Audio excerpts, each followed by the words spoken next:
Good morning, everyone. Hello. Welcome to stream day 3. Hope everyone's had a good Lightbox so far. So today, before I start painting, I just wanted to show people some of my earlier portfolio work. It's been a question quite frequently what kind of work I had to get hired. So I just kind of wanted to show y'all my first little IP that I did in school. So this was like a whole little witch IP. So this is meant to be like an underground basement, and there's like this little furnace and like pneumatic tubes. So when she's done making potions, she sends them up here. And just like everything that you could imagine in a witch's basement.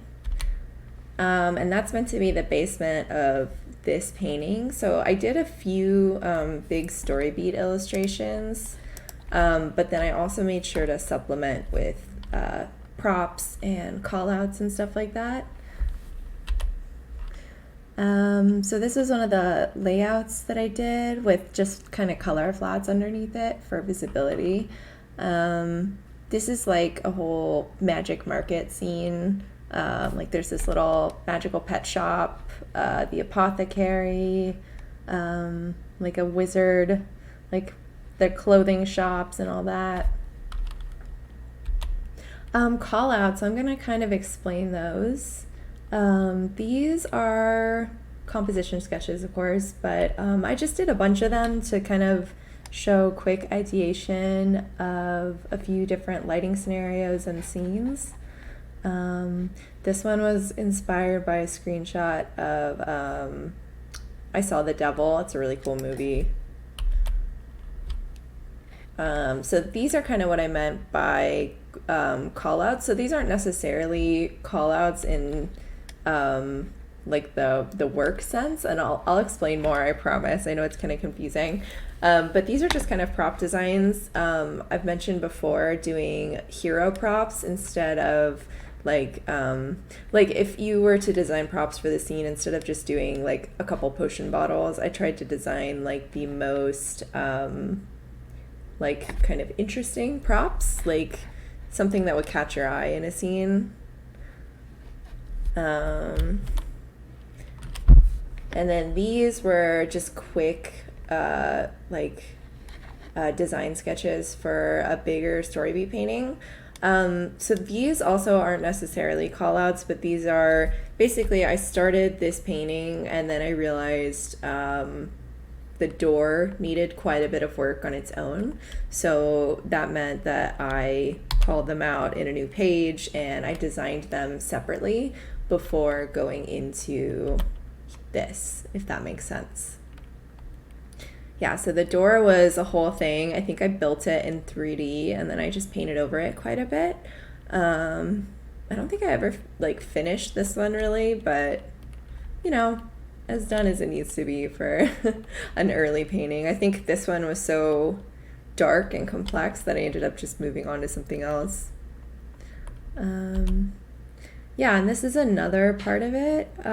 So this one was an orrery, which is like, how do I explain it? It's like the solar system on mechanical gears.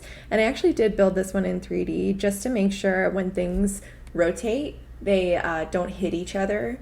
So yeah, that was also a whole thing. But basically, I mean, it's just a lot of cylinders with another cylinder cut into it, and then you just make a ton of rings. But yeah, this one was really fun. So when I say call outs, kind of what I'm talking about is if I were to hand this to the 3D modeler, they might need added descriptions of what's going on in the scene. So like I might draw a line and then over here define this structure a little bit more, like maybe design it over here and like blow it up a little bit so the 3D modeler can see it a little bit more. So mainly when I'm talking about call outs, that's either like a photo reference with an arrow pointing onto whatever piece it's calling out, or it's a like blown up drawing or design of a smaller piece of the scene. like for instance, from zoomed out, you can't really tell what this lamp is. So a call out would be like a big blown up version of the lamp. Cool. So these are also some comps I did during school. I was really impressed by Olmec heads. They're just like amazing. So kind of an Olmec head in the water. And like this is like some shrine where there's like a glowing beam of light. This was another quick one I did. I used to really like doing these isometric rooms just to like kind of zone out and just paint. And then let's see. So here's another one, is my Great Gatsby project. So another story beat illustration from this. Another story beat. This one I also use 3D as a base for. And then this was a quicker color key. So you can see like there's a huge difference in finish between this and this. This is meant to be just like a quick color painting. And so yeah, like when I was just starting at Real Effects, I think I did this one because the goal on that film that I was on, Scoob, was to do a lot of quick, fast color paintings. So I was just trying to get faster, and I think I did this after work one night.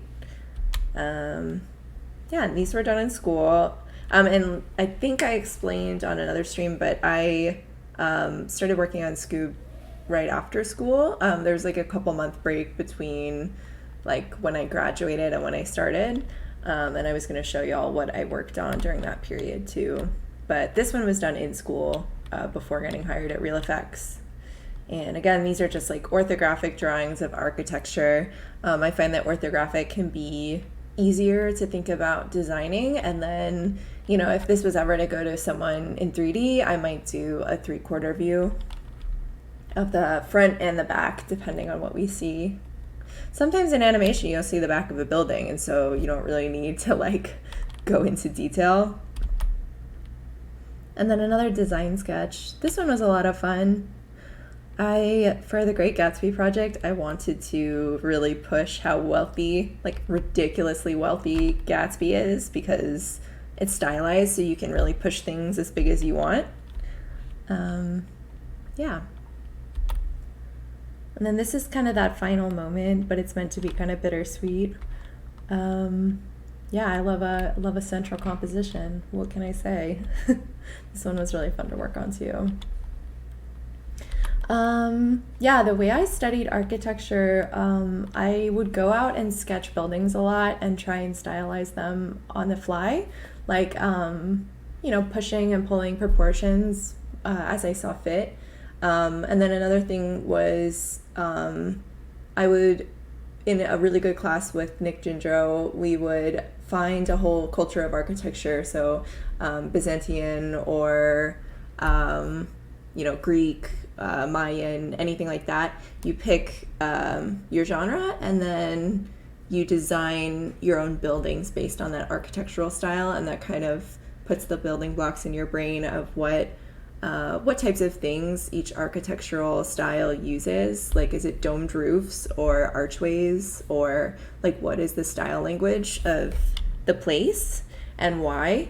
Like some places have really steep roofs for rain, or they might have really flat roofs, or like pyramid structures because it's nice and dry.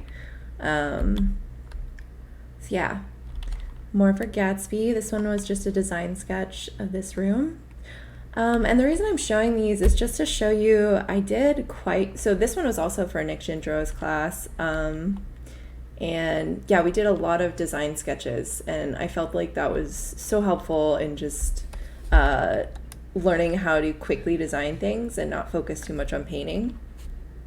I just like to add a little bit of color sometimes because these were portfolio pieces. I just wanted them to feel a little bit more lively. And this one was more like a color key as well, so looser. I wanted to just focus on lighting, and then this one's a little bit tighter. And again, this one was for Nick's class, where it was just more line drawing, and I put color flats behind because I like to make it like showy, I guess. But yeah, for VizDev, oftentimes like a sketch like this is enough to go into previs, and then like we might do a polished painting of it later. It just depends on the needs. Cool. So I'm just gonna show y'all what I did. Let's see. This one I freelanced on during my junior year. So this was for the Welcome to Monster High movie. I only worked on it for a couple weeks, and I got my wisdom teeth out, and I was at my parents' house like on a laptop doing these. So yeah, that was an interesting experience. So this was to design the alleyway that the girls would be like sneaking out into. Let me go back. So these are the rendered version of those props. And the style was very like graphic, very like you can see they wanted everything to be kind of wonky. So like this in real life might be a rectangle, but they wanted me to like really push it. And then these are just design sketches for that corner market that they go to. I don't know if they still do that in the movie. I haven't watched it. But yeah, these are fun. It's kind of fun to look up what different corner markets look like. And then this one was a painted background based on, and I don't know the artist unfortunately, but it was based on a layout that they gave me. They gave me both layout and 3D, and I ended up taking the 3D model, rendering it with lighting in the way that I wanted, and then kind of overlaying their layout on top. And then a few things had to be, I guess, redesigned based on story, but yeah, this one was a lot of fun. A lot of fun to just paint. That's one thing about if you like just painting and if you're like really a color and lighting person and don't really like designing, is there is a job for that.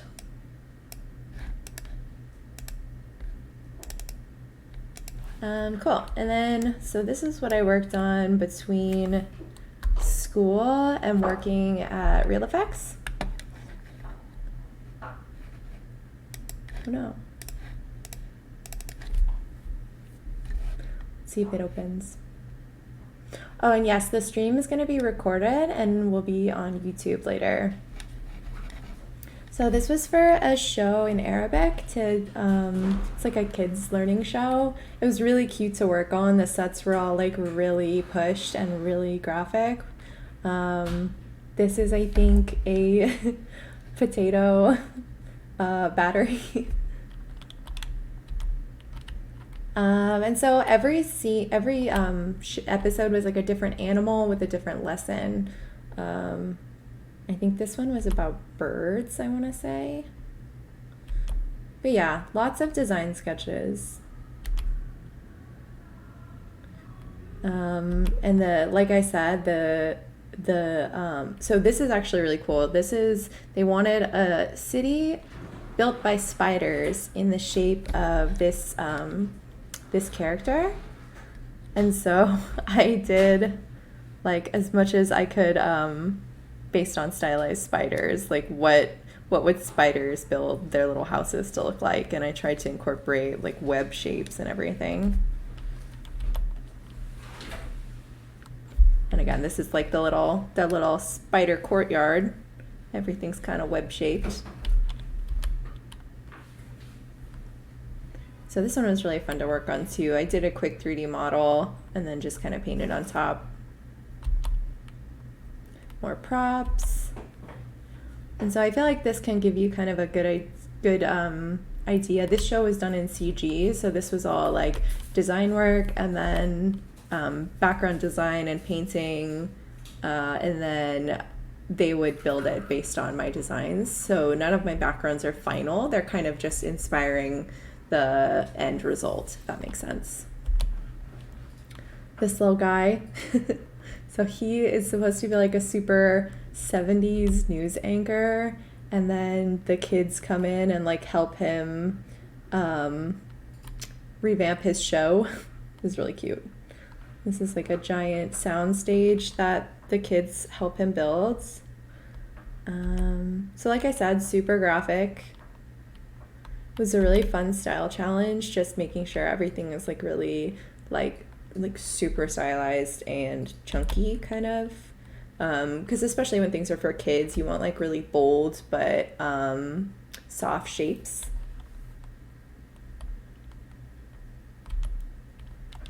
And then these are some prop designs for his news studio. The prompt was like very 70s, like think Anchorman, or like very outdated, like old equipment, old news camera, all that stuff. And it was really interesting. In the world, the kids go to these little icons that are like his studio is inside the microphone, which is very cute. And then this is the final rendered painting of his news anchor studio before the kids help him upgrade. Peep the movie theater carpet, which is pretty awesome. So yeah, this one was really fun to work on. And again, I worked on this right before working on Scoob. Yeah, lots of props. So this is kind of what some of my freelance looked like before I was working full-time and like fresh out of school basically. Yeah, and then from there my work, I have always been super inspired by my bosses, or I've also taken classes on the side, just trying to keep my skills relevant as much as possible and not fall into a comfort zone. So I wanted to show you some art for Scoob, because this was definitely one where I had to break free from my comfort zone. You can probably see from some of my older illustrations, I was very tight, and I would usually use 3D and then like paint on top of it. But for the previs for this show, or for the pre-production for this show, they really wanted more painterly backgrounds. That was the whole style for a while, is like super painterly. So yeah, this was a really interesting segment, and you'll see a lot of my work for Scoob is from this deleted part of the movie, which is when they go to this VR world in medieval times. So it was really fun to work on. But yeah, they ended up cutting it for the film. This was Falcon's banner flying into it. Pretty crazy. I did this on top of a 3D model made by our BizDev modeler. Yeah, and so like someone else said, you don't have to know 3D. I didn't build this in 3D at all, actually, but I did take the model and pose it and like take screenshots of it. So if you know 3D, it's really helpful, because if your modeler can send you the actual 3D file instead of just a screenshot, you can really be in control of your compositions and make everything like really cinematic. So some more super quick color keys of that same BizDev or that same VR worlds. And again, a lot of these are on top of 3D. This one's on top of 3D made by David Levy. Made it super easy to paint on top of. This one I built the 3D, and the scale was supposed to be just like insane in his house. Like he has like literally like 30-foot ceilings. It was ridiculous. Oh, and so these are some call outs. To get back to what I was talking about earlier, these are photo callouts of the texture of the grass. Normally now I put more text on things, so I'd physically type, this mulch is used for under the trees, and this grass is used for here. And the color variance in the bushes, which you can kind of see, this like orange patch, dark patch, light color, is something I wanted in the bushes. So I would physically make a note of like, use the variation of this bush. And yeah, this was a call out of part of his yard. So they just wanted more detail in this area because people would be getting really close to it. You can see the little scale guys down here. Quick color key. This one was fun. As you know, I like plants. So, you know, whole trellis filled with plants. And it was really fun to work loose because it's been a while. I don't really work, I work pretty, I don't know how to explain it. So this one was based on a layout drawing by Evgeny Tomov, super good layout artist and biz dev painter and production designer. So yeah, I did a front and back view of this same room. Here's him lounging. Here's him as Arnold Schwarzenegger. Yeah, this one was fun. For a while, he was like this super machismo. I guess he still kind of is. Guy who's like super into working out and stuff. And then this again was in the VR world, so this one was really fun to paint. And I was working on top of a 3D base by our BizDev modeler as well. Yeah, so the things I mainly added was the whole tree. I basically designed the whole tree, had to design these little tents, all the foliage, the light posts, the characters, all the lighting, all that stuff. And it was really fun to work more painterly on this and just go crazy with colors. Same with this one. So another VR world. You can see the little like save checkpoints, you know, as you do. And another one from that world, super rainbowy. This one is inspired by Skogafoss. I don't know if I'm pronouncing that right, but it's in Iceland, the amazing waterfalls. And then this was a different VR game. They went into like a kids game that was like all candy and confections and stuff. And then another quick color key. We were going through a period of just doing like story beats as an example. And so these are some plant callouts I did. So you can see I have a lot of text on these ones. But yeah, I designed a berry, a leaf, and then we kind of zoom out and I did a whole branch and then zoom out some more. And this is what like a bush might look like with lighting. And then these are kind of the way, like the whole groupings, how does that work? Same with the tree. So this is the super zoomed out. I drew over these photos to kind of show how you can stylize the photo. And then I did my own examples of silhouettes and then the tree all together.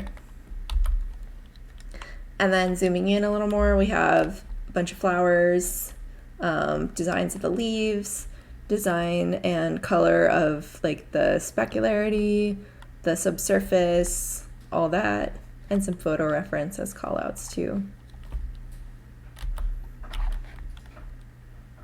And then another one. And another. Did a lot of plants. This one is really fun because I think what can be hard for people in foliage is making sure there's variation in color.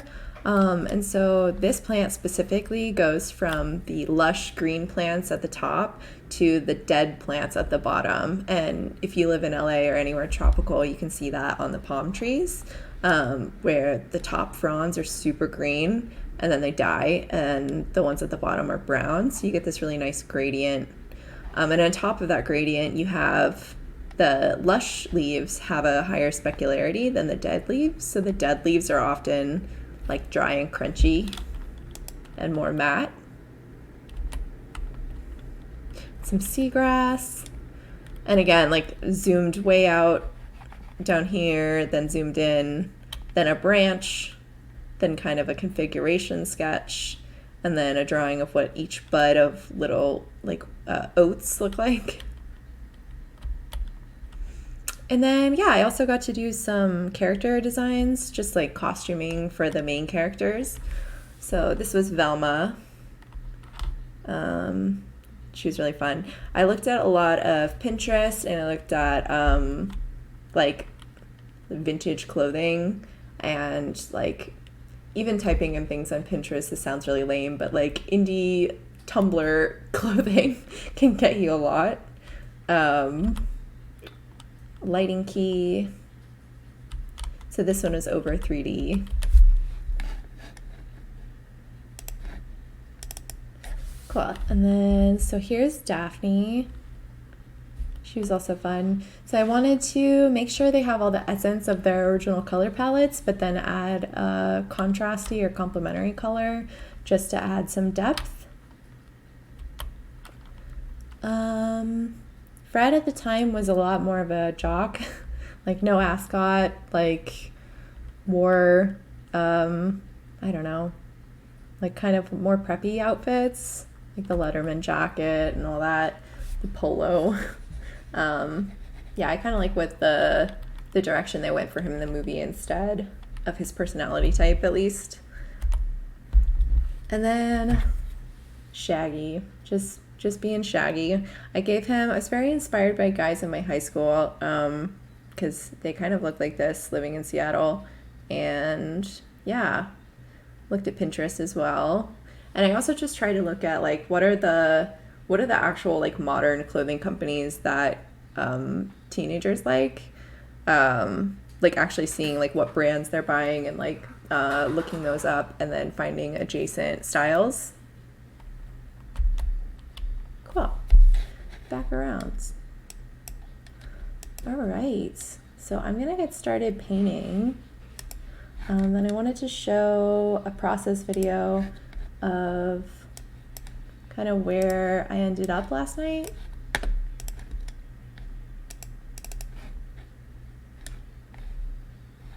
Okay, so as you can see, I zoom in and out quite a bit. So sorry if that's a little jarring. But yeah, so basically last night I worked on blocking in the leaves.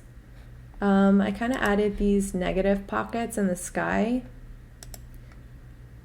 And then I worked on just kind of blocking out the background so that it wasn't quite as distracting. And same with the buildings. Oh, this is actually pretty important. So in this little area, I like to use these quick masks. It's this little button down here in Photoshop, this like rectangle with the circle in it. And like sometimes if I want to paint like a gradient onto a selection, I like to go into quick mask and like mess up the selection so it doesn't look quite as sterile. And so I'll physically go in and I'll press this and then I'll use the smudge tool and like soften the edges as needed. I also use feather sometimes when I'm using my lasso tool, so that helps a little bit. And then that was just to paint in the dappled lighting. Oh, is it frozen for y'all? I wonder if it's the video. Oh, maybe it's just them. Sorry, friend. I hope you get it figured out. Cool. So yeah, just continuing to render, and I wanted to kind of do some of these things off stream so you wouldn't have to be there for the boring process. But yeah, I added like little pockets of skylight coming through the top. And then I also worked on designing the stained glass windows. You can see I went through a lot of iterations of designs, just like literally on my canvas. And then I like copied it and warped it, and then I decided I still didn't like it. And like this kind of troubleshooting, like it happens. It's just part of the process. And then I basically redrew on it so it would feel a little more loose. Yeah, because the style I want for this painting is like a little bit more, not quite as like rigid as like 3D. And then again, just rendering the pumpkins a little bit more. I also blocked in some of the local colors for the character yesterday.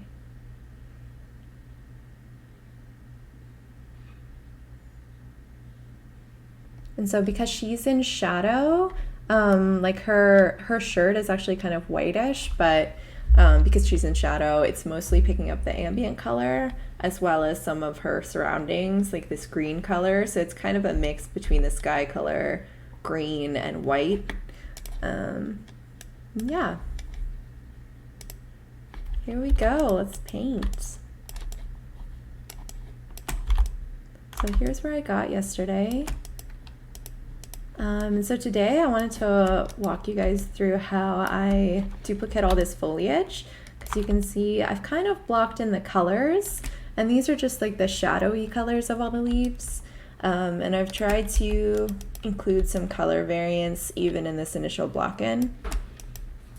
So, like you can see, I blocked it in with a textury brush, and then what I'll do is erase out little pockets for the sky.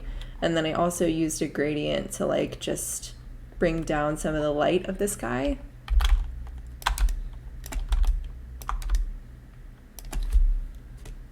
Some coffee before we begin.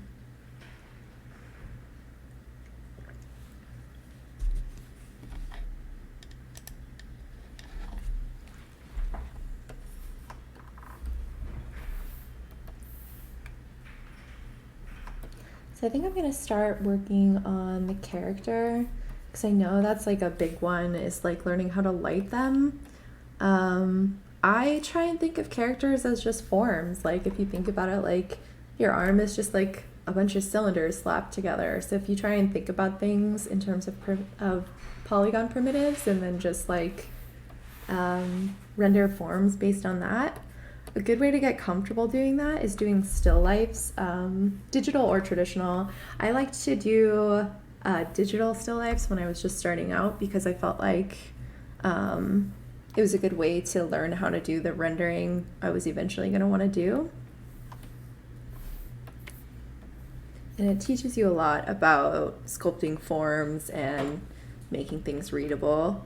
And when you do still life from objects, just try to pick objects that aren't too complex in terms of like detail and forms. Like it's really about getting the color and lighting right, and the shapes.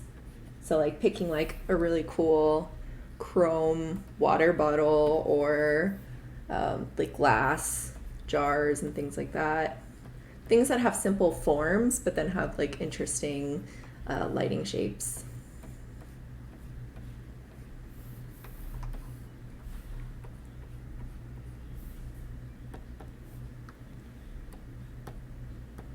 And so my layers for this, basically, I just have eyeballs on a layer and her jacket, but I'm keeping her skin and her shirt on one layer, because I'll probably do a lot of like pushing and pulling of colors. Oh yeah, and check the links. There's a bunch of links that keep getting reposted in my stream, and that should have my YouTube channel. So this is all going to be recorded, like I said, and it'll be on YouTube later. It just takes a little bit to upload per day. So the ones from day 1 and day 2 are already on YouTube now.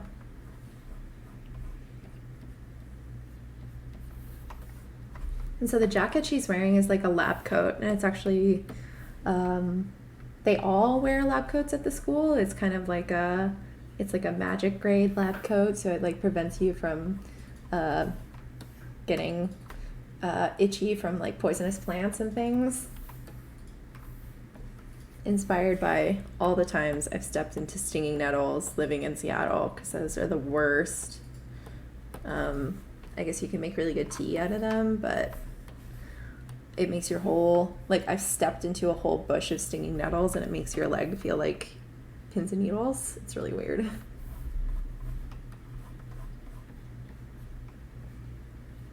And so when I'm thinking about the eye, I'm thinking about, I think I explained the mask, the like superhero mask.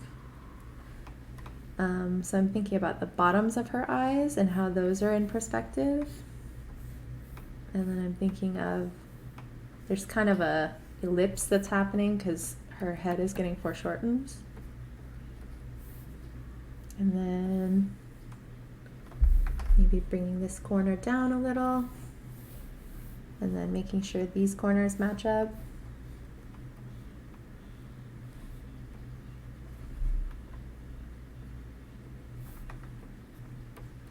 And eyes are one of those things that, like, yeah, you can zoom in as much as you want, but it really matters that it reads from far away and like that eventually her eye direction is in the right place.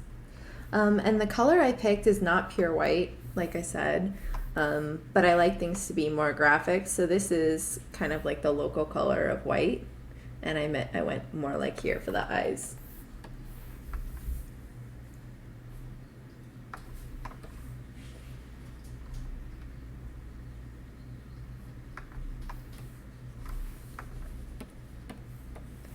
So I'm gonna go ahead.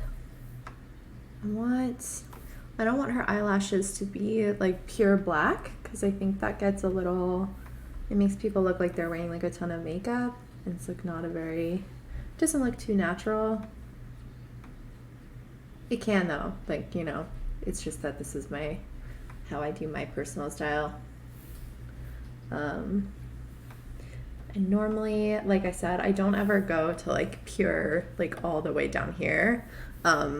Obviously that's different if you're doing like more graphic illustration or something like that, where you actually might want all the contrast.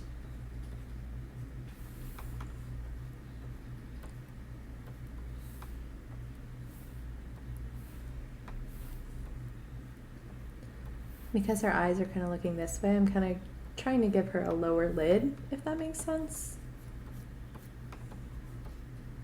Like your lid kind of makes a loop like that.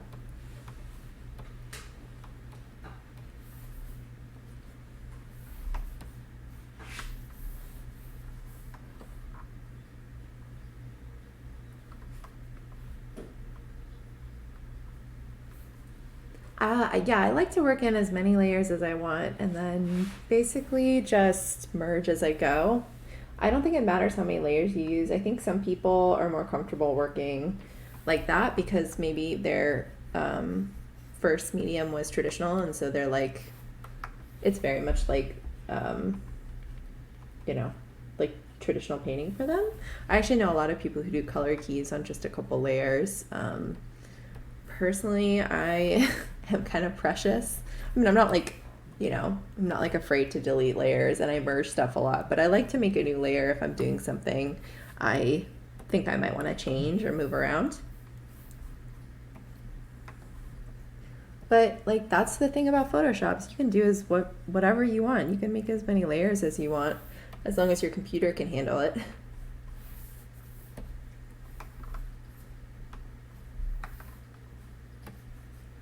But yeah, a lot of times, like for example, if I'm painting a sky, I might work on the clouds on their own layer, but then I might want to merge the whole thing.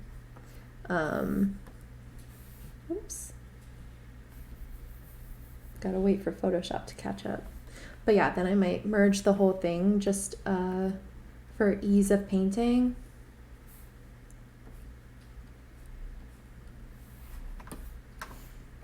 And so the way I draw eyebrows on characters, I feel like if you do makeup, you're like used to looking at your eyebrows and what directions they go in. So that's kind of helped me a little bit.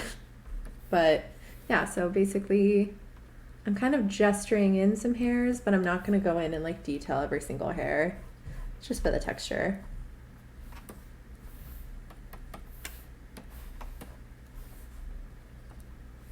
Cool, and then I'm gonna I like to kind of start shading. I use a soft brush, or I have a lot of different soft brushes. Like I have soft brush that has texture in it, and so when it adds a gradient, it's like it's kind of grainy. You can see here. So that way when I'm adding gradients, it doesn't get too digital looking. I'm also thinking I'm gonna slightly shift the color of this one.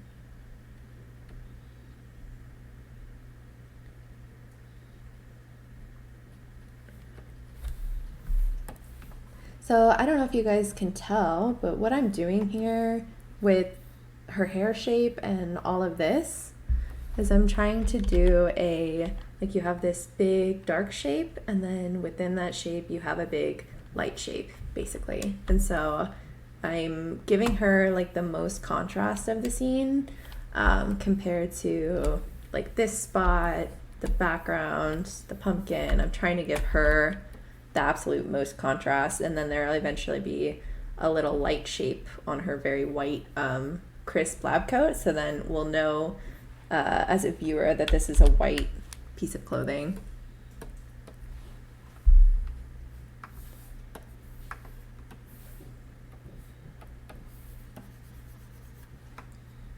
If you've ever done plein air painting in gouache, you know that lighting white is really hard in gouache.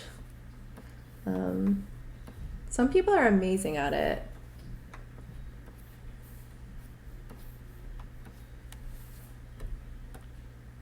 Yeah, my favorite thing is to look at like gouache and traditional landscape painters. There's a few really good ones I follow on Instagram that I need to do a shout out to at some point. I forget everyone's names. I'm like terrible. Yeah, I like Winsor Newton for gouache. It is expensive, but it tends to be the least runny and like the most opaque.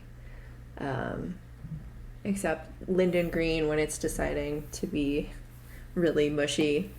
Linden Green is one of those colors that like it gets like this chunky paint inside, and then it's like some water, and it's like it separates. It's really gross. I've had that happen a little bit.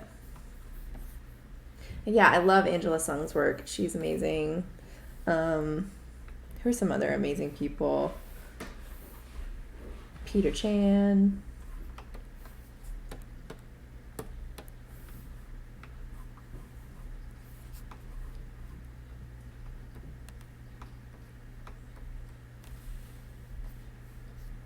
Okay, and then I'm gonna draw. So I want her hand to be on top of the book, and the book's on its own layer, so I'm gonna put it up here. I'm also gonna, sometimes I group the character. Like I just make like a little group in Photoshop and then make it like blue or something. So the character's name is Wendy in the graphic novel. I finally named her. It's really weird naming characters. I always feel like I'm like overlapping with someone in my life in a really awkward way. I promise I'm not being creepy. It's just that Wendy's a cool name. Cool. So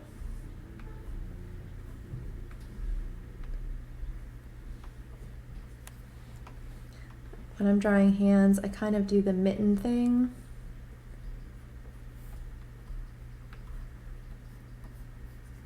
Where I have like the base of the hand and then a knuckle.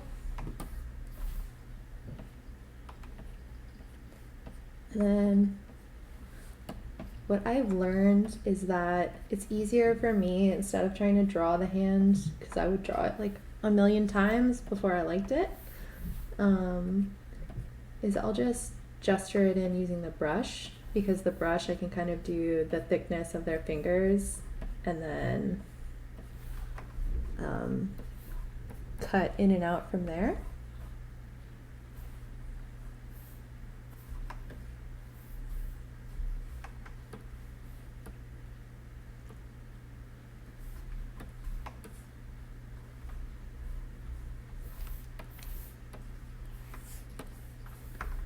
Cool. And then I'm gonna put some bounce light onto her lab coat from as if it's coming off the table. And so with white, I feel like you can really go whatever chroma you want and just like kind of make it work. White picks up a lot of different local colors. So here's some bounce light, just so things don't feel too flat.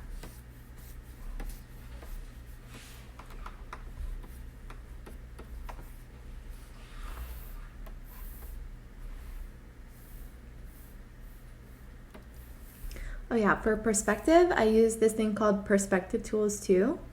It's shown right here. You can search it on Gumroad. This one is my favorite. It's really cool because you can make 2 points just using the pen tool like this.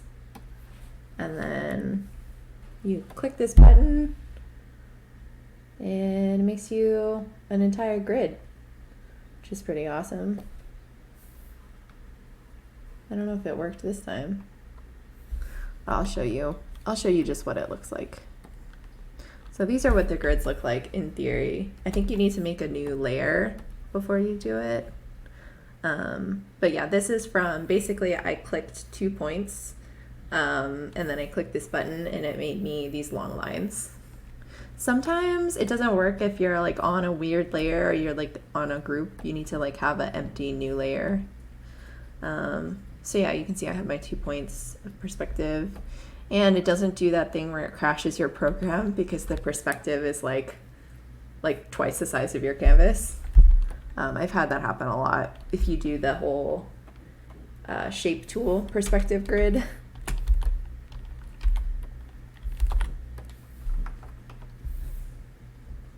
Okay, cool. And so I'm picking the color that I want to use for the white highlights. And I like to just make little selections as I work to keep those like really sharp edges, and then I'll just kind of gradient in.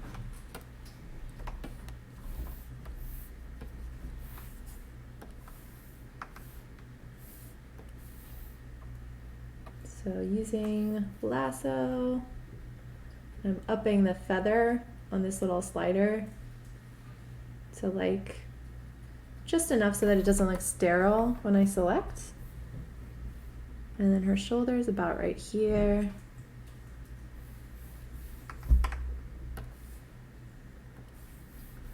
I might actually want to include some negative space in her lab coat, but we'll see if that makes sense with her body type. Like with how, where her torso ends in space. Let's see. Yeah, that kind of works.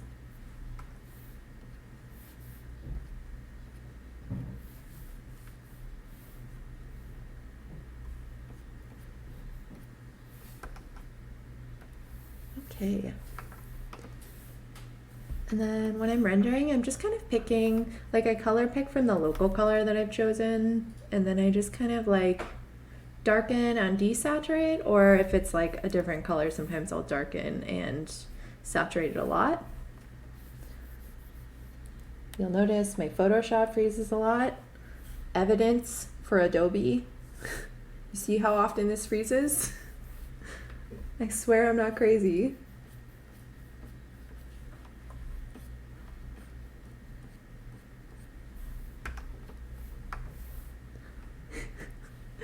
Yeah, this is it's just constant with Photoshop, I feel like. There's always something going on. So I'm actually gonna go more to the indigo.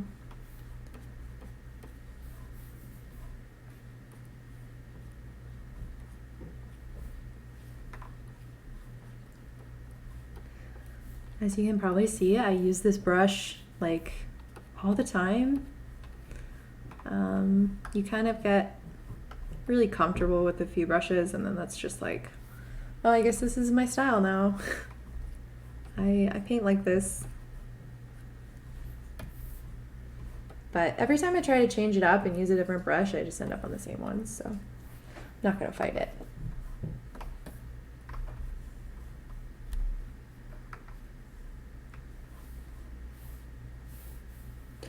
I'm definitely looking into doing a mentorship after this. This has definitely been a lot of fun.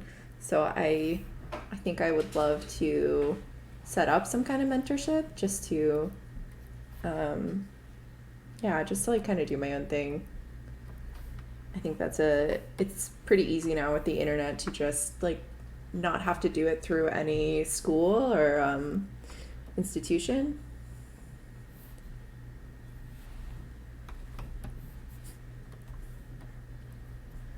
So you can see there's kind of these little holes in the block-in. Do you see these little like artifacts? I'm gonna go in and just like quickly smudge those out. this smudge tool has a tendency to like pick up and move paint around, so it's not like it'll like actually fill in these little areas for me instead of like just smudging the transparency around, which is nice.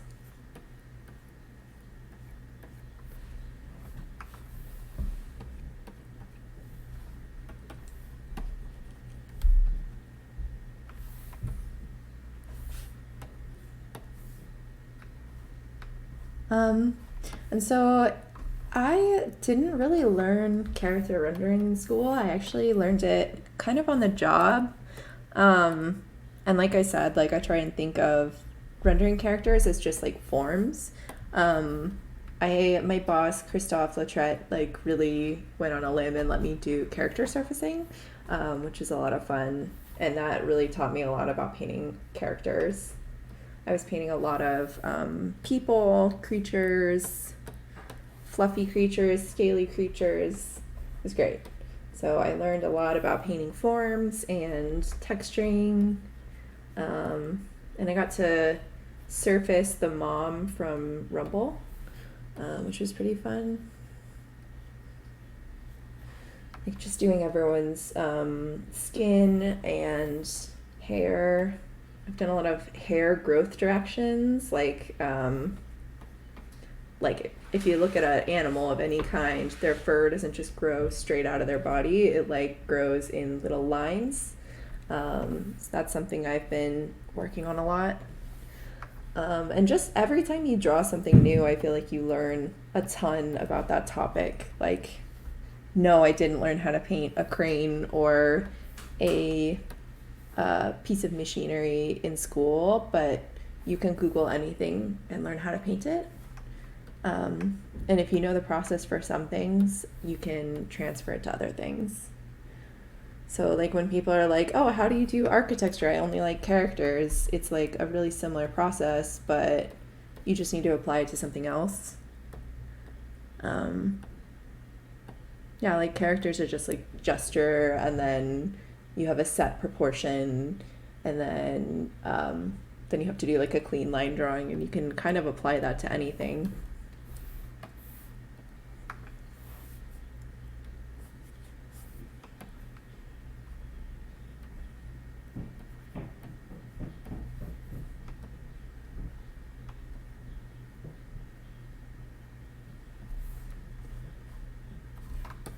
Cool. So I have them mostly blocked in. And this is of course like just the blocked in lighting, so you can tell it's missing a lot of texture, a lot of detail, things like the folds of the fabric. I just want to get this in a good place so that I can like know what her lighting is right off the bat and then match the background.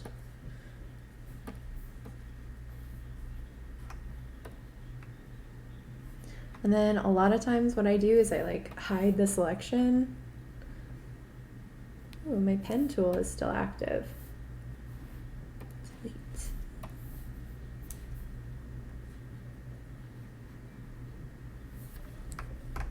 So I do hide, which is Command H, Control H. I use PC, but I try to be understanding of all the hotkeys. I use a Mac at work until quarantine happened. I think it's good to be ambidextrous though with Mac and PC. You'll probably end up using a Mac at work depending on your studio, but then I've definitely also used PCs at work, so very much depends.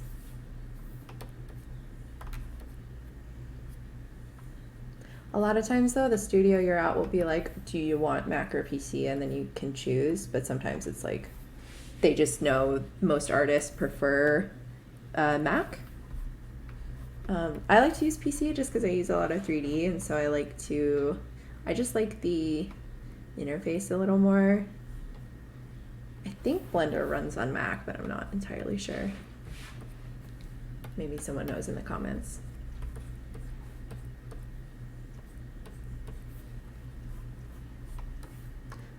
Cool.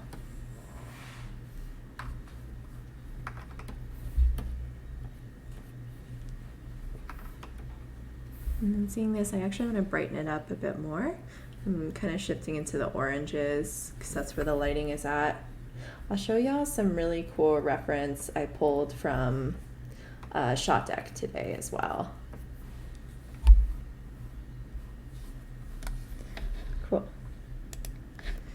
So just to kind of show what I was looking at. So Shot Deck, it's a really good resource. It's just shotdeck.com and you have to make an account, and I think they it's beta, so they let people in. But yeah, these are just some frames I pulled. So this is from Slumdog Millionaire. I just really like this beautiful morning light, and luckily it's on a nice white structure so I can see the exact lighting scenario. So this is kind of what I'm going for, like kind of like pink, purple in transition, and then orangey in the highlights, and then blue in the sky. And then these I just pulled for skin and hair reference. Nice Juno screenshot. I love all the pinks and purples, and yeah, it's just really, it's good to pull up skin tone reference, especially from film screenshots.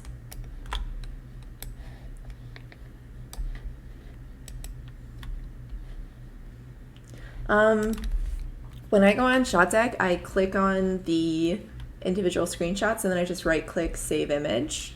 I don't know how to favorite in the program though. I usually just save the images on my hard drive.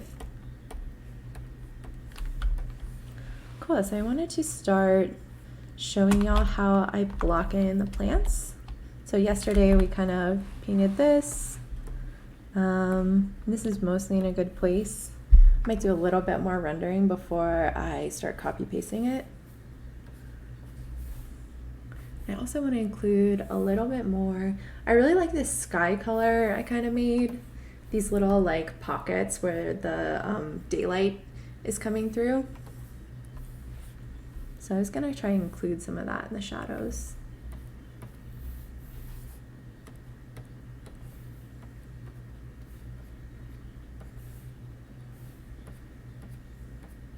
And I think that's the big thing with greens of plants is plants have so many different colors going on in the actual leaves, and so it's easy to make things look sterile or fake. So just making sure you have a lot of variation, a lot of different local colors and values. Basically, like when plants grow, every leaf is different.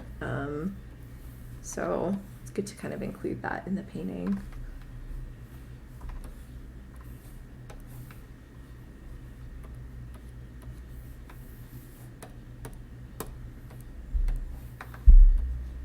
I do a lot of back and forth of like locking transparency and unlocking.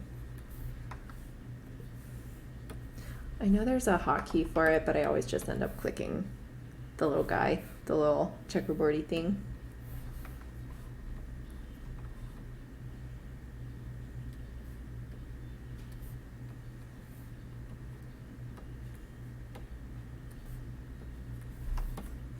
I'm just kind of adding a little bit of detail.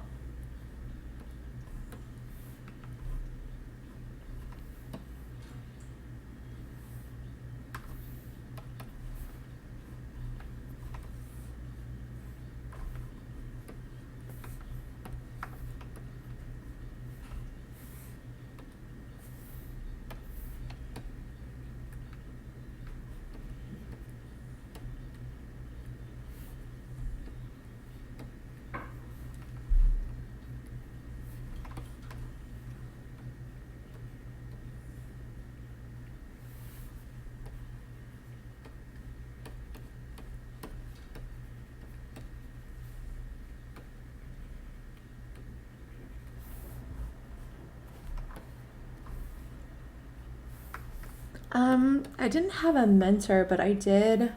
I mean, technically it was through art school, but Itanzano is my teacher for pretty much sophomore to senior year of college. It was technically an elective, and I just took his class over and over because like he kind of let me do my own curriculum. Is I would just like make portfolio work, and he would critique it or bring in like some of his peers to critique things.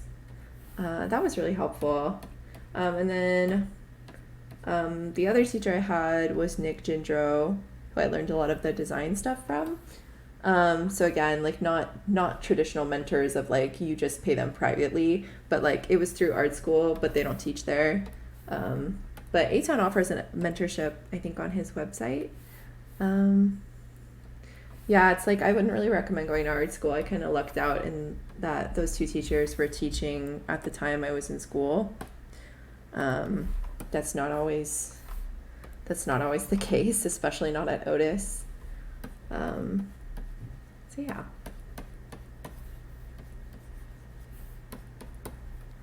And I think what I was gonna do is block in the dappled light shapes just to know where they go.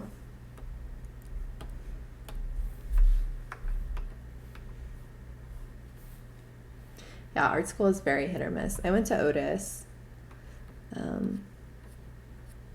It was okay. It's like you pay so much money to be in like a class about Andy Warhol that you don't want to take. So, you know, art school is very much what you make of it. Like if you, like I had to go in there and just be like, look, I'm taking this class. Like, and if you don't want me to, like, let's not forget I'm the one paying you money to be here. So, yeah, because at first they were like, you've taken Aton's class too many times. And I was like, okay, I don't care. Like, I'm going to take it again. And just being pushy with them is like really the only way to get the education you need and that you're paying for. So if you are paying that much to be in art school, just be a brat about it and get the classes you want, because you're paying way too much money to not. Yeah.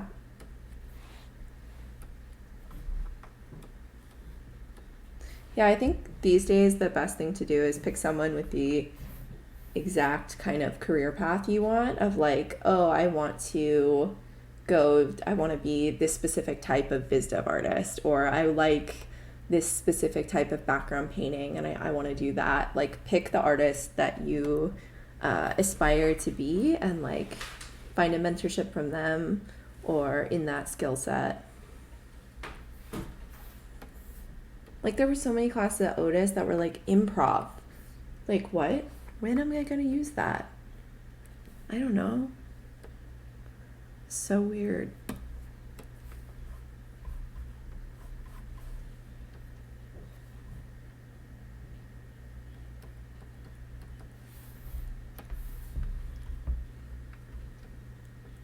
Pod schools, is that like a concept design academy kind of situation where it's like just like a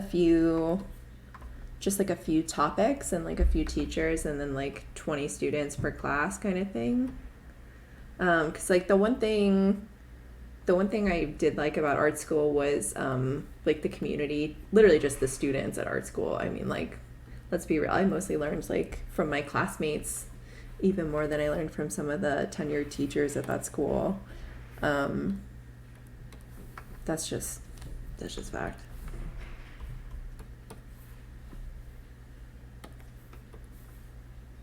I'm going to add some of these dark pockets because as I'm getting down into the shadowed areas, it's kind of like imagine this area is kind of being fogged just a little bit. Like there's a little bit of skylight coming through, and it's also kind of far away. So we're getting a little fog here. But then as you go down towards the ground, there's a little bit less fog.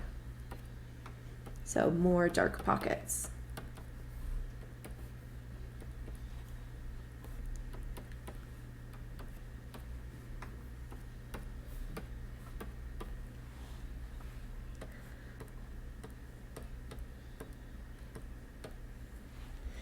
And then one more thing I wanted to look at, I wanted to pull a reference of trellises, just to like see how they're getting hit by light.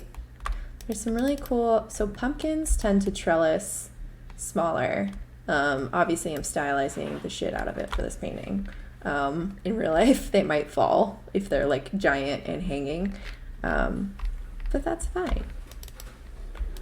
So that's kind of cool. But I definitely want something with more dappled light. So I'm gonna do a quick Google. And I think I mentioned in the first stream, but I don't use Google. I just say that because like that's the word, but I use DuckDuckGo because it doesn't steal your cookies, and usually it's like a little better at search results.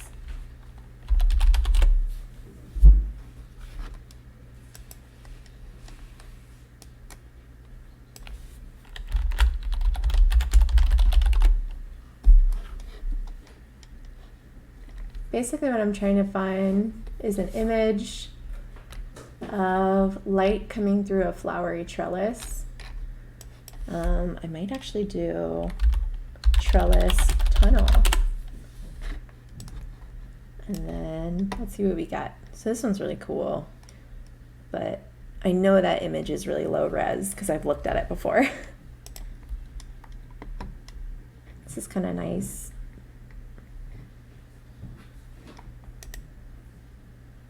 Wow, that's so pretty. Yeah, this is really nice with like all the light coming through this side and then kind of showing me what this side looks like.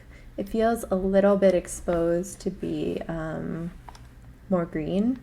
A lot of times like the default exposure of your camera really struggles with like a really green foresty scene like that. So this is like very natural light, but I'm gonna save it just in case.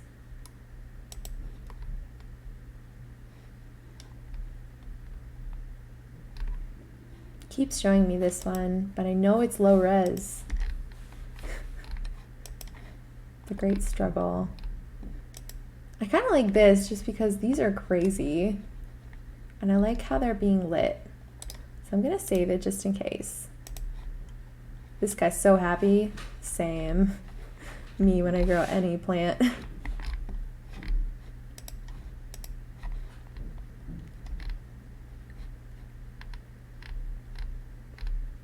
Yeah, Google or DuckDuckGo is kind of hard to get the exact. Ooh, that's nice. Save that. Again, low res though. Oh, this is the one. This photo is what was my original inspiration for this because this is insanely beautiful, but it's been really hard to find a big photo of that ever since. Wow, that's awesome. Very cool. There's so many different types of gourds in the world. Getting deep into DuckDuckGo here.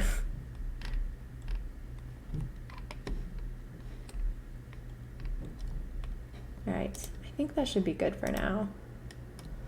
I mean, this kind of explains it, like with the really yellowy background and then like the super contrasty plants down here. Wait, are there animation majors at Otis now? Does that actually exist, or is that like, I haven't actually looked into it. I know they did some changing of the curriculum. Yeah, for when I went to school though, digital media was like all one major, and basically they eventually added like a concept art track, but that was like, they had a lot of guys from Sony and it was mostly game oriented, like design 10 swords and 10 characters with a sword, and so wasn't very animation focused at all. Like we didn't have a biz dev department. There was only like really one biz dev teacher.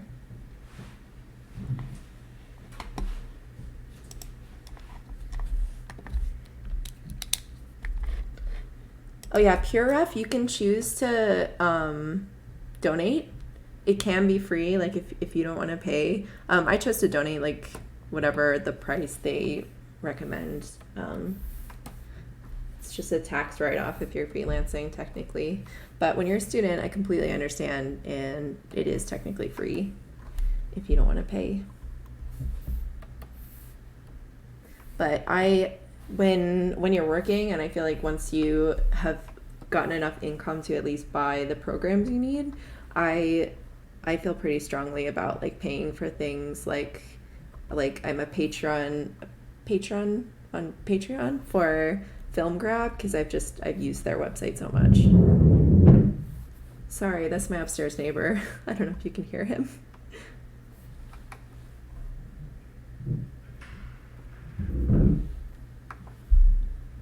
Oh yeah, and this stream is till 12, and then it's going to be recorded after.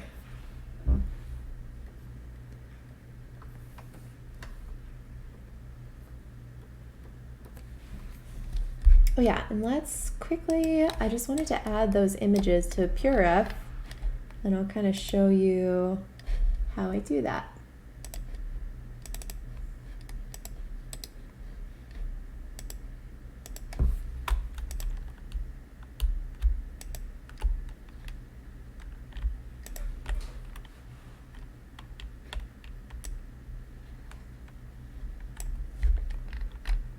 Okay, so I just dropped them in, and they showed up like this.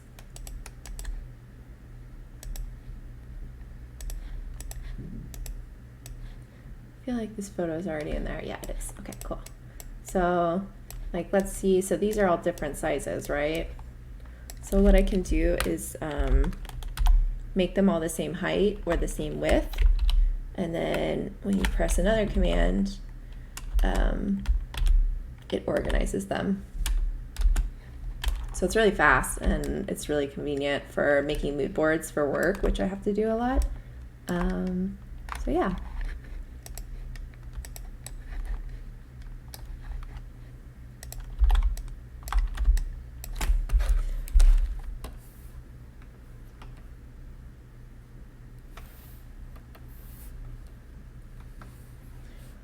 Okay, and so I think there's supposed to be a table here as well. So let's quickly toggle. Oh no, just kidding. So what I'll probably do is, I think I have a person. Yeah, I have two people sitting here, so they're gonna be kind of blocking out some of these leaves eventually. So it won't just be like this chunk, this like mass of leaves leading you to the ground. Eventually I'll block in all these people, and I kind of do it a similar method as I did for the main character, where I just block in the like their silhouettes, and then I'll shade it later.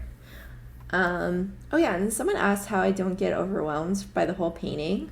One method is just patience and realizing that once you touch every object, it will eventually get done. It's going to take some time.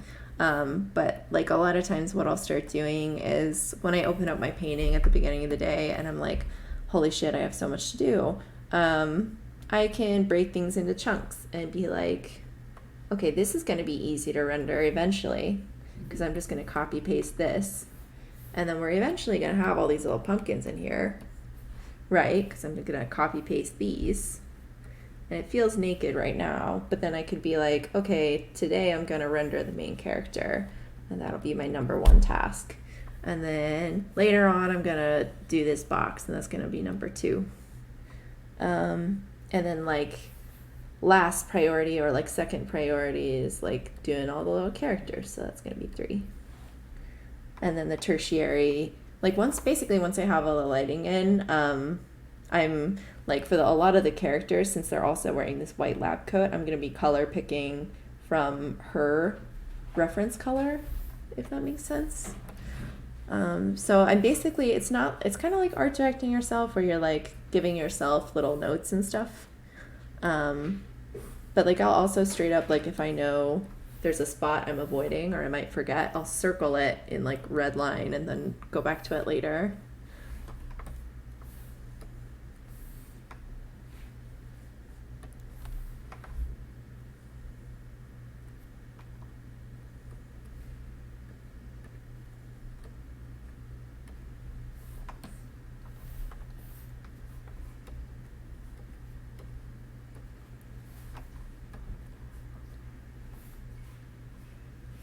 Cool. So for these leaves, there's also going to be dappled light on them. So eventually some of them are going to be a little bit darker. And I think I'm going to go ahead and decide on the shadow these girls are casting.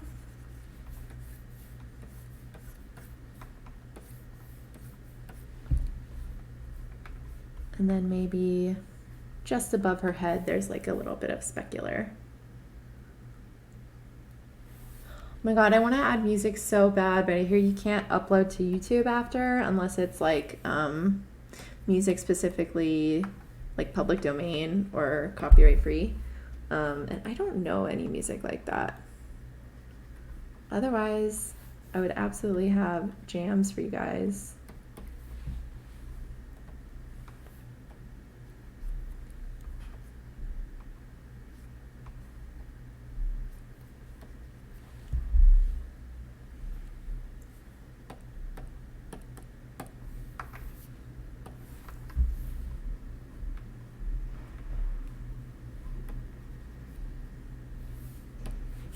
I'm going to turn off my line layer because it's kind of distracting me.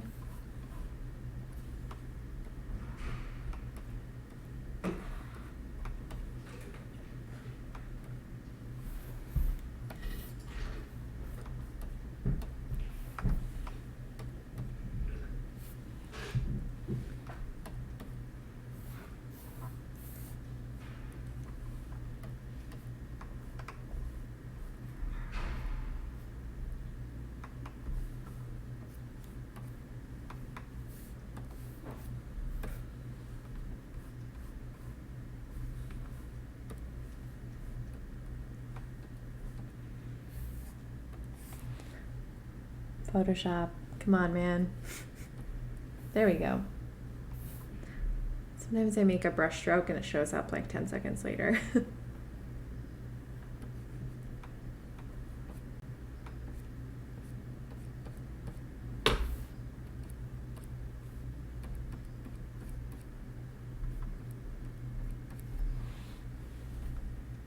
And so this is what I was saying about leaves, is like they don't look done until all the values of the leaves are on them.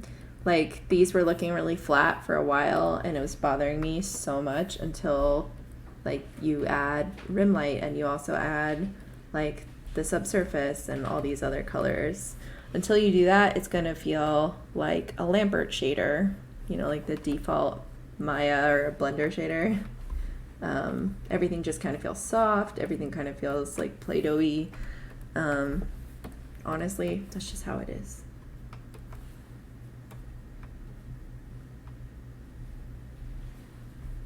And then I like to use this brush to like crisp edges.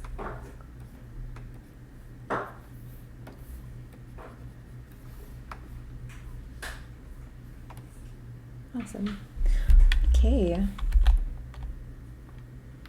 So now what I want to do is, you can see this trellis is on top of everything, and what I want is for the leaves to kind of block that out a little bit. So I'm going to use this layer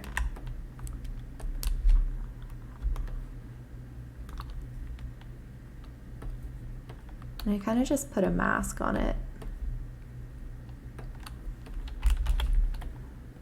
So now when I move that around, they are flats.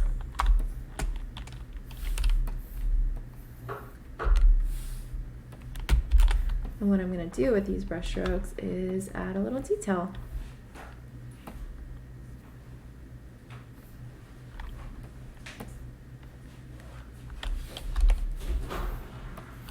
And then I'll be repainting those as needed, but kind of gives me like a good something to work with.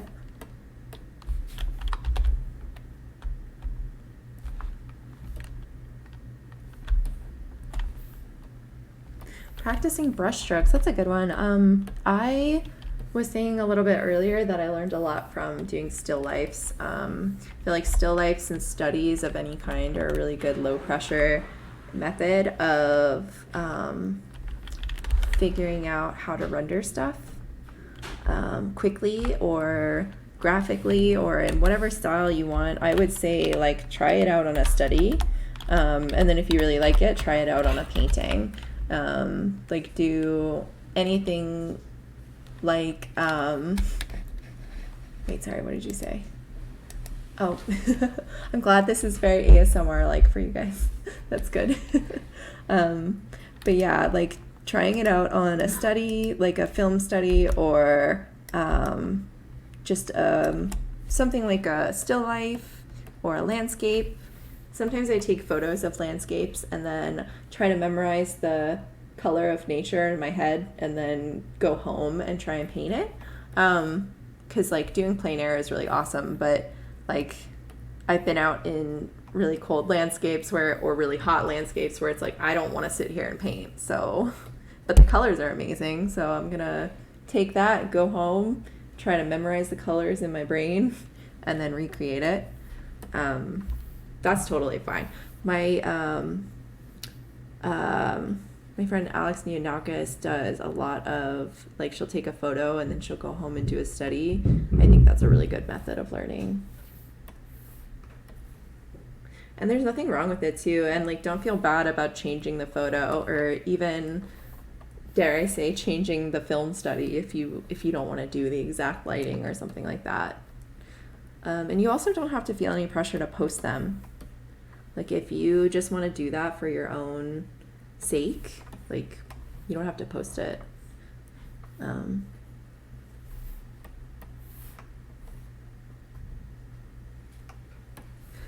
just kind of like populating this in a way that is trying to make it not feel procedural, if that makes sense. Like I'm using little pieces here and there, but not all of them.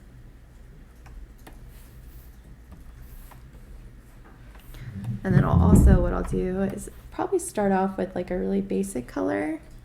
And then when I go in, I'll paint where the different dappled light spots are. And I also want to make sure we're blocking out some of this. So like I said, it's like a little bit of like hand painting and then a little bit of copy pasting.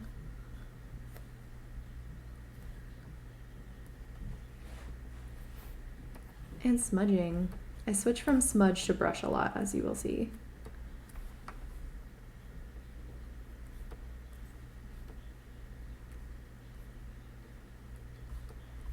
We're just trying to kind of block out some of this trellis.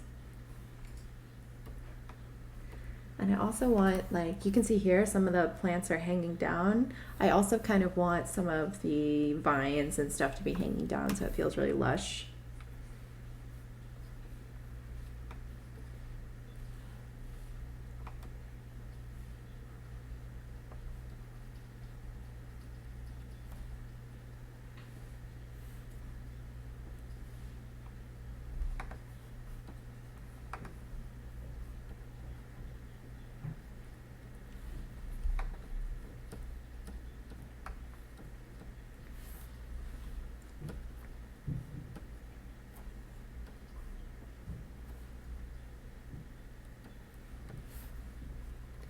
I'm just going to go ahead and decide like which areas I want the leaves to completely cover it, because I do want it to be really covered and then only have little bits of wood popping through where there's like some specularity, because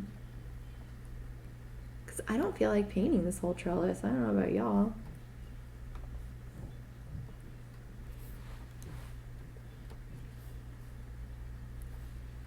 And like I said, it's really gross green right now because I'm just kind of blocking in shapes and all that, and then I'll go in and paint the dappled light. And there's also going to be things like cast shadows coming from the plants onto the wood. And so in the background, so that sometimes if you copy paste something from the foreground and drop it into the background, the scale doesn't match because your brush strokes are different. And so what I'll do is I'll paint like this midground is its one thing, and I will copy paste little bits from this area around here. And then the background I'm going to treat as their own little paintings, and I'm going to copy paste leaves around there. And then same with this foreground and this foreground. So I'm kind of painting three sections, three different types of leaves, like the super backgroundy ones. And you can kind of see the style back here. It's like really chunky and like really stylized. And then as you get into the foreground, you can see them a little bit better.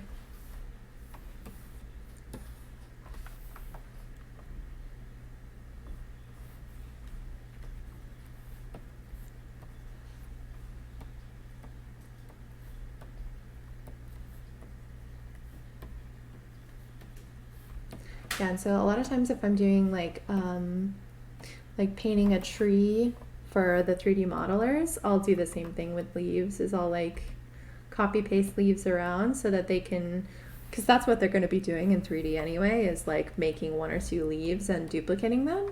So why not figure out what that looks like in 2D as well? Plus it saves time.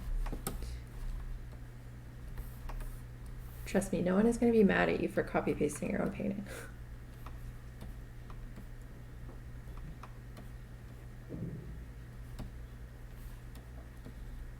Also, I do use photos for things like texture, things like bricks, things like sometimes foliage too. For this, I just wanted to do a demo of like how I paint it. But yeah, photos are great. I also steal perspective from photos a lot. Like I'll find a really good photo of a city and I'll steal the perspective and like the kind of composition, but I'm going to completely redraw the buildings and like all the details and stuff like that. But it's a really good way if you don't want to like block in a 3D city. You can really quickly either get a Google Street View or find a photo.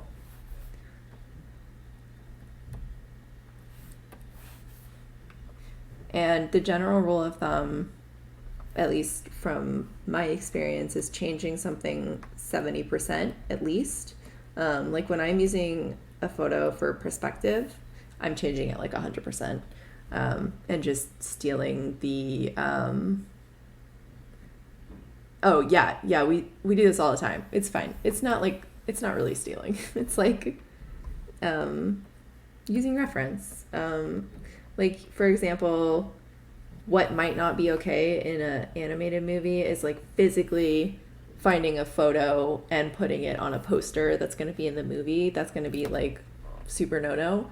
But using a photo as like perspective reference or texture reference for the 3D modelers, there's nothing wrong with that. There's also nothing wrong with like, let's say you find a photo that has a really good brick texture and you take that photo and kind of like do some levels or some filters or whatever on it and then put it into your painting, especially if it's just like the brick floor of a photo and not like a photo texture you've taken. There's really no problem with that. The problem is when you steal someone's, and honestly I find this more offensive, is when someone goes and finds a cinematic photographer and literally does a photo study based on their work and then like doesn't credit them. Like photographers make compositions, like you're just borrowing their composition and their colors and the lighting that they found. So I think that's probably where you should give credit, but a lot of people don't. Especially like on Flickr, like the photographers on there are like really spending a lot of time on their compositions. So I feel like it's good to give credit.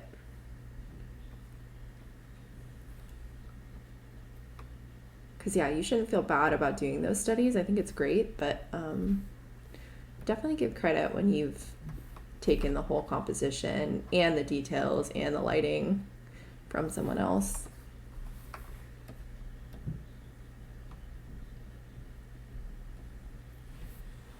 But yeah, a lot of my work, like especially for surfacing creatures or animals, is finding the perfect photo texture of an animal. Like let's say it's a dog. You find the perfect photo texture of a dog, not even necessarily the same breed, but like one that has the right kind of texture. Doesn't even have to be the same color. Sometimes I completely change the color. And then I'll use something like a filter or channels to extract the light shapes and kind of only use that.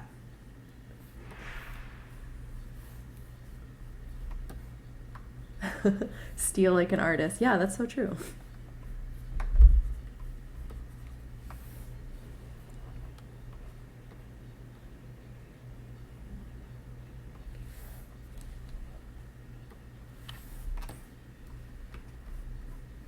Okay, so it gives us quite a bit of detail back there. And then I'm going to smudge some of the underside planes of these leaves. so we get a little bit of depth.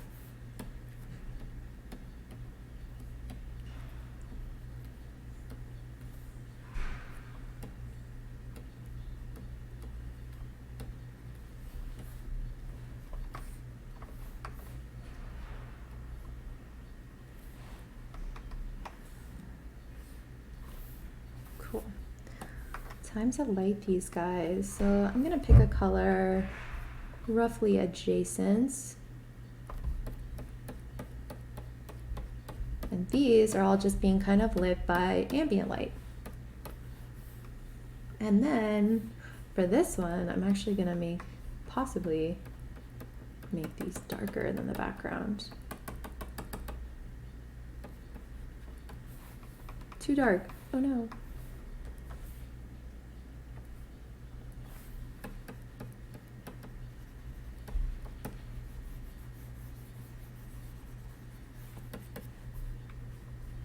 And then I'm going to incorporate a little bit of the glowiness, because even though we're getting the skylight coming through, usually when leaves, even if there's no sunlight coming through, there's like a little bit of that glowy chlorophyll making things look really green.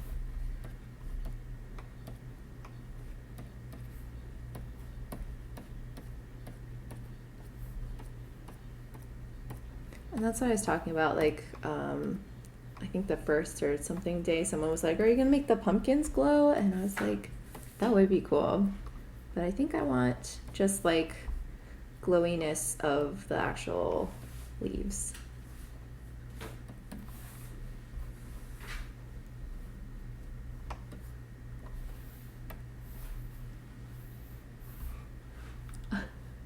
That's so funny.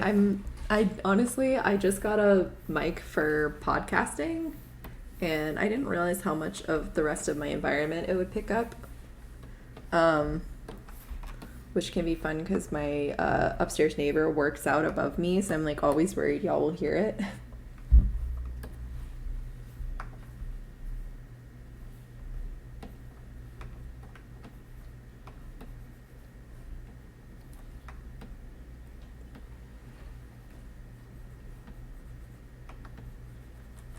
Okay, and then this kind of area is where I want a lot more horizontal leaves popping out. Like they're all going to be kind of coming out like this, if that makes sense.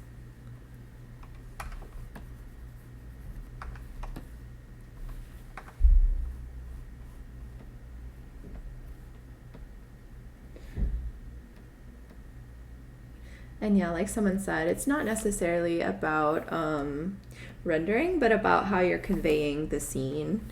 And like, I don't know how well a scene like this could be conveyed for me, in my opinion, without like rendering some of the leaves. But I have done it before, like in that Scoob painting I did of the big trellis. That's all, I used a literal dot brush, and like, here, I'll show you the brush. This is my library of different dot and square brushes. Basically, I just took the hard round brush and I put it on a scatter. But this, it works for leaves sometimes. And then I just go in and kind of edit and smudge them to look realistic. Another one I use, this one you can see was named butterfly scale, because microscopic butterfly scales look like this. I had to use that for work. Even more butterfly scales. And I also use these as mosaic tiles at one point. You can do a lot with just putting scatter on some random brushes. Yeah, so same with this. You can get a quick tree going with this. Gives you like some nice color variance and stuff like that. And when I'm doing that, I turn on color dynamics and turn that off.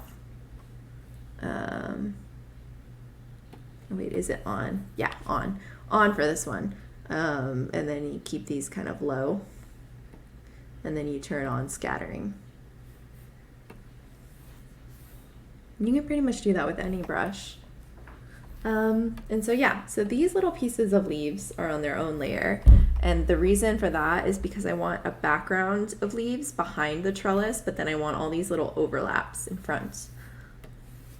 And another thing I'll probably do is go in, put a mask on this, and then like physically cut out of it like that. It's a really quick way to do it.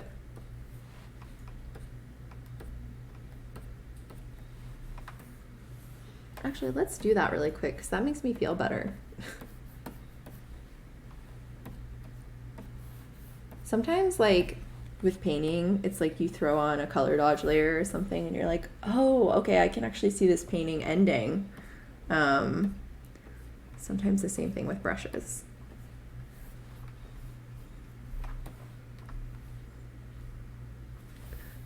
I really recommend painting plants. It's really fun. It teaches you a lot about rendering forms. And then another thing with plants is you have a lot of plants that have both a, like, if you're thinking about it in terms of 3D modeling, they have both a diffuse pattern and they also have a like specular pattern.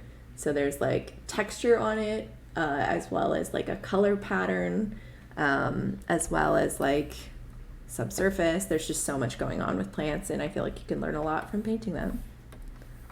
Plus, they're always fun to look at.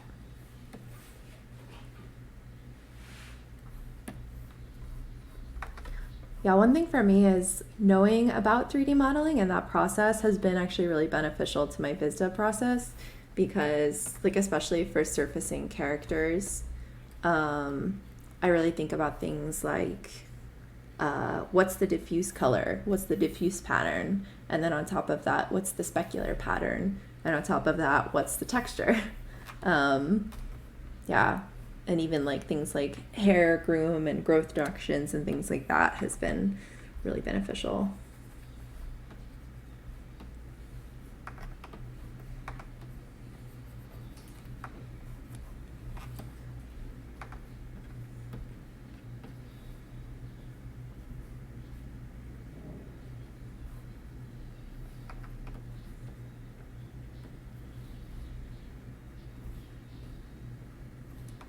Yeah, another thing that 3D kind of taught me is to be comfortable duplicating things because you're going to be doing that in 3D anyway. Like very few Viz Dev scenes are made up of like all unique objects.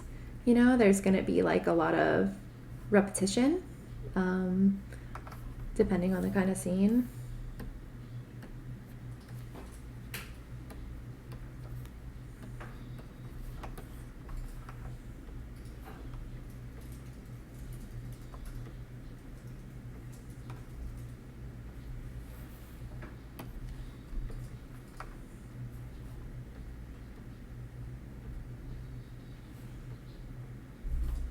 And basically here, like I know this color is really contrasty, but the end goal is going to be that like all of the leaves kind of blend in like so to their background respectively, and then there'll be lighting on top. But sometimes when I'm just doing shapes, I like to just use one color so I don't confuse myself.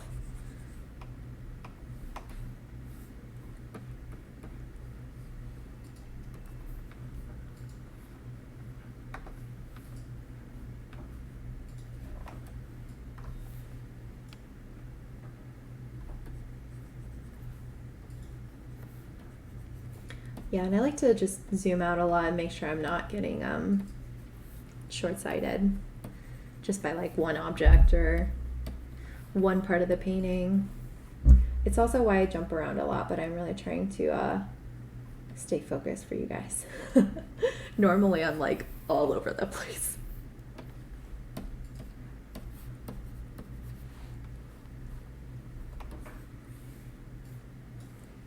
And ideally, I would love to do more streams too. This has actually been really nice and relaxing.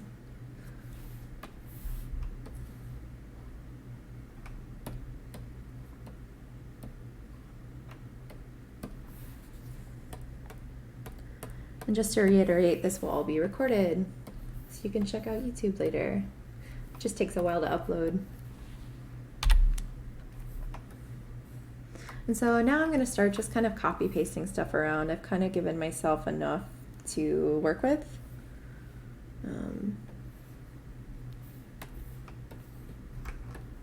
So just copying stuff and shrinking and warping, all of that stuff to give you a feeling of depth and like repetition, but not too much. And I'm especially thinking about these little pockets where I've made negative space and like how to resolve that negative space. This is one of those things like lost and found edges. If we talk about that real quick, this is the lost edge, this like soft stuff over here. And then this is the found edge where it's sharp again. And having that push and pull helps show depth, basically.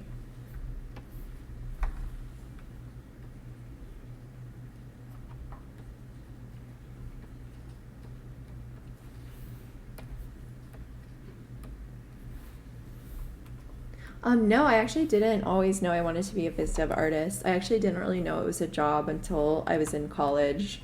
I picked an art school, like, you know, granted I graduated high school in like 2012. And that was still very much the time of like everyone needs to go to a 4-year. So I was like, okay, well, if I'm going to go to a 4-year, let's try UCLA. Did not get in. That is their fine art department it takes like 5 people. Also, sorry for this horn that's just going off. Oh my God. I live in Hollywood. This is how it is.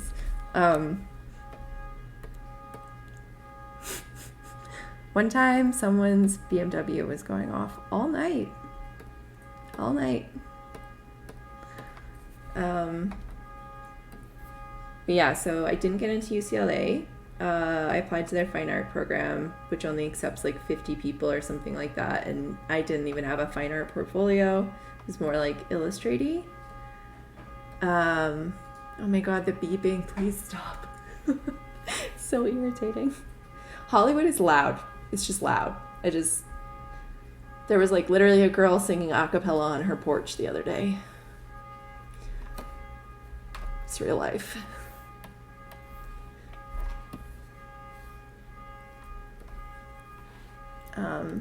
Hopefully that will stop. I'm very sorry.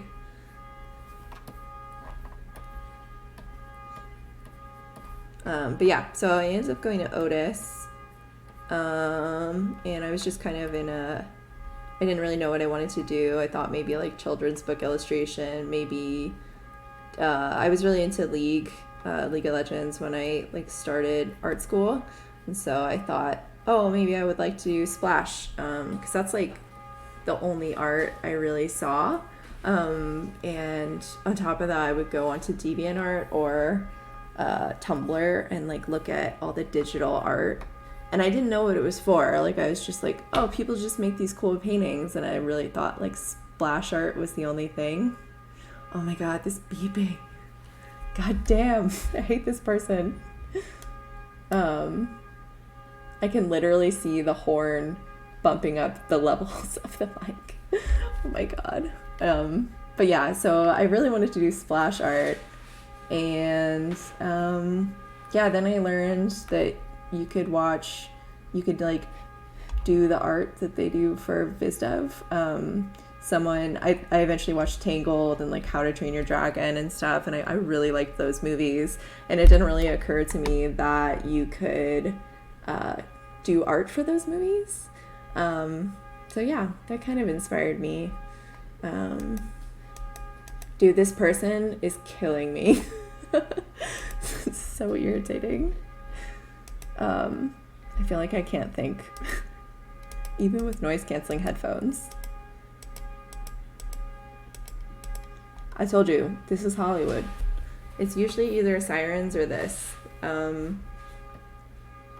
my neighbor screaming at her husband. It's like, there's no in between. Yay, it stopped. Okay, nice. So yeah, I was really inspired by Tangled. I loved that movie. in like late high school, and I saw How to Train Your Dragon like 3 times in theaters. I was just like, wow, these movies can actually make me cry as like a young adult. Like, damn, okay. And I loved the art for them. I loved how like stylized it was. Yeah, I really wanted to work on like a princessy movie for a while, but I've definitely broadened my horizons, and now I like sci-fi, and like working on a monster movie was really fun. So kind of like it all now. I definitely like to be in animation. I think the genre is very up my alley. For a while I was like trying to do like concept art, and it's just not working. I think I like cute stuff and like stylized stuff a little bit more, which is fun.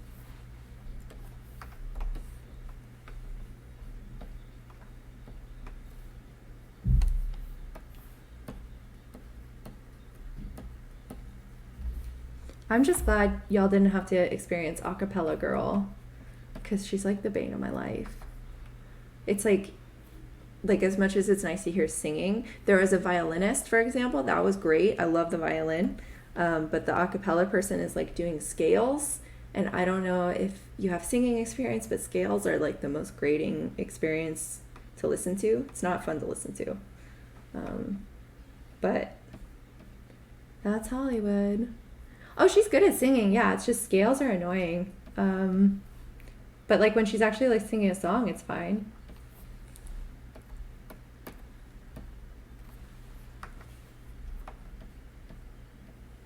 Plus, these noise canceling headphones do a lot. They just don't cancel out car beeping. But yeah, like my boyfriend and I literally listen to rain sounds every night to go to sleep, because it's just so loud. There's like so much shit going on, I feel like.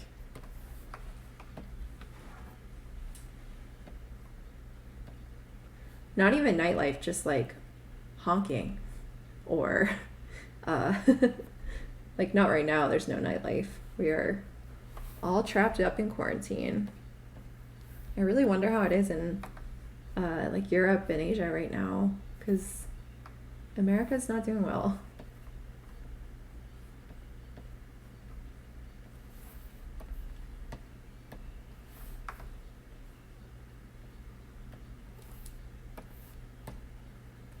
Okay, so yeah, I've had this nice leaf rendering party. And then yeah, just a lot of copy pasting it around.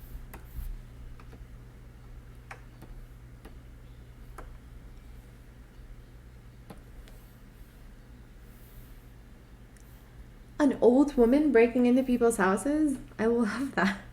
I'm sorry, I don't love that. It's horrible, but that's pretty funny. There was a old lady going around Burbank stealing people's garden stuff, like whole pots of plants and like furniture. Ridiculous. She was like wearing a leopard cardigan, like old lady haircut, like just incredible.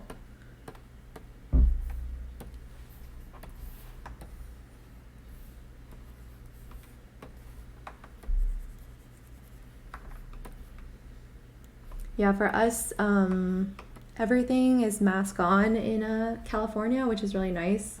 Pretty grateful that that is a policy, because I know it's not the same in other states in the US. But yeah, so everything's mask on.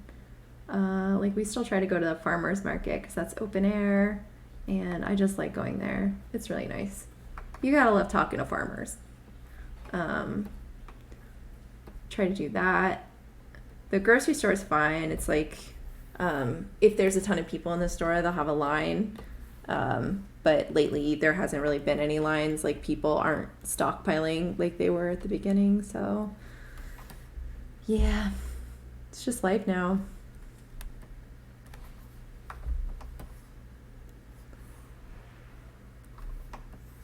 I know, I love farmers markets.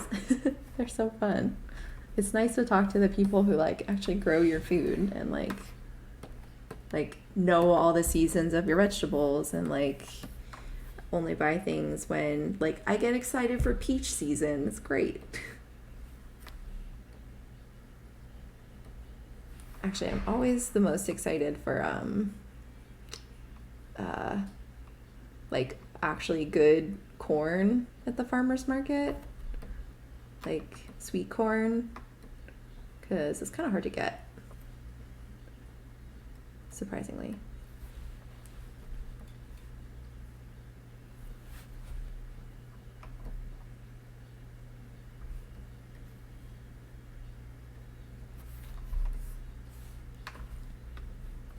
Cool.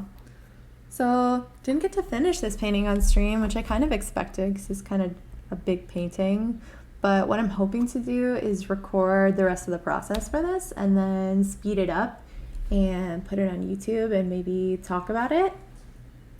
Oh, my friend, if peach fuzz makes your mouth itchy, you are allergic. I would not eat peaches. My mouth gets itchy when I eat parsnips, so turns out I'm allergic.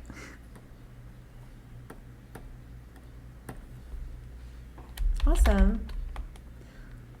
Thank you all for coming. This is going to be recorded and put on YouTube. And if you have any questions or anything, feel free to hit me up on Instagram.